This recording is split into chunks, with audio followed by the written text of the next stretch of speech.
Welcome to this MerryBody tutorial, rib to hip connection. Now, how many times have you heard us say that? So many times. I'm always saying it, always banging on about rib to hip connection. We are always saying it because it's probably the most important thing to keep in mind when we are moving our amazing bodies.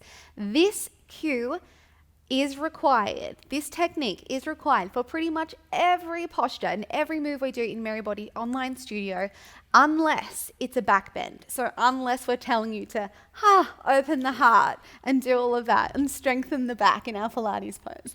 All right, so I'm going to show you what to do and what not to do. And this way, it's really going to help you understand what rib to hip connection means. All right, so let's start on the knees, Emmy, as if we were in dancing thighs.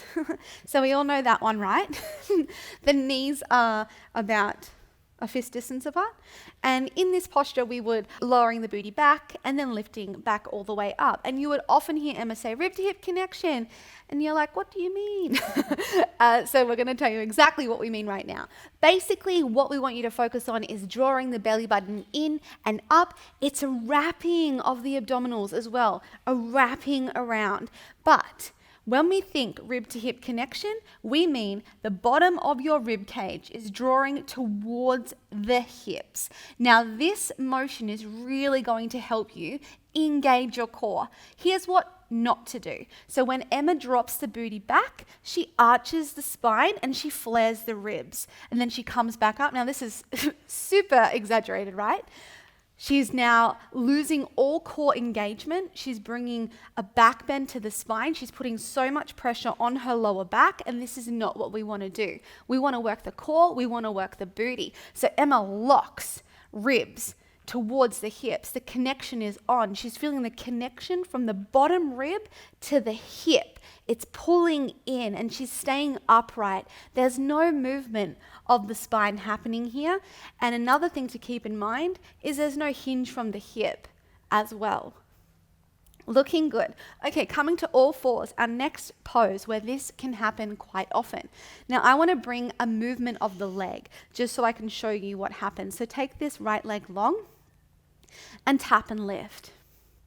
And so what can happen is we can often think about height rather than length of the leg. And when we do that, we lift the leg high and then we arch the spine. And what's happening here is the ribs are dropping and we're losing all of this connection. So what's going to help us with our rib to hip is making sure we're thinking length in the leg and we're only lifting to hip height. This will mean there will be no movement in the lower spine and it's a lifting from this booty. This is the muscle that is working. But what's going to help us even more so is rib to hip connection. So bringing these ribs, drawing them in towards the hips, feeling the belly button switch on. There's no movement happening in this spine as she's moving the leg. If you were to arch the spine, Emmy, you'd lose all that connection. It doesn't feel very good, does it? Mm-mm. Dangerous. Very. All right, so that's two of the moves that we do often in MerryBody Online Studio. We want you to work on your rib to hip connection, really feel it. You might even like to poke into your abdominals. I know I love to do that, and I'm like, oh, yeah, I'm switched on. I think a good way to really get your head around this is just to sit on your knees and just flare the ribs. So we don't want to do that. We want to draw the ribs down towards the hips. Because I think sometimes when you hear rib to hip connection, you're like, what? Exactly. But if you actually get your head around ribs, draw it down towards the hips. Yeah. And it's like a protection. It's like protects our spines. And knowing what not to do and then what to do. So it's often really important that we know what not to do so we know what it feels like. So I love this. Sit on your knees, flare your ribs. This isn't what we want. We want to decrease the space happening from this lower rib to this hip. We want to decrease the space by bringing it down and the belly button's pulling in and up. Boom. So good. All right, now it's your turn. Go ahead, pick a class, get on your mat. We can't wait to see you there.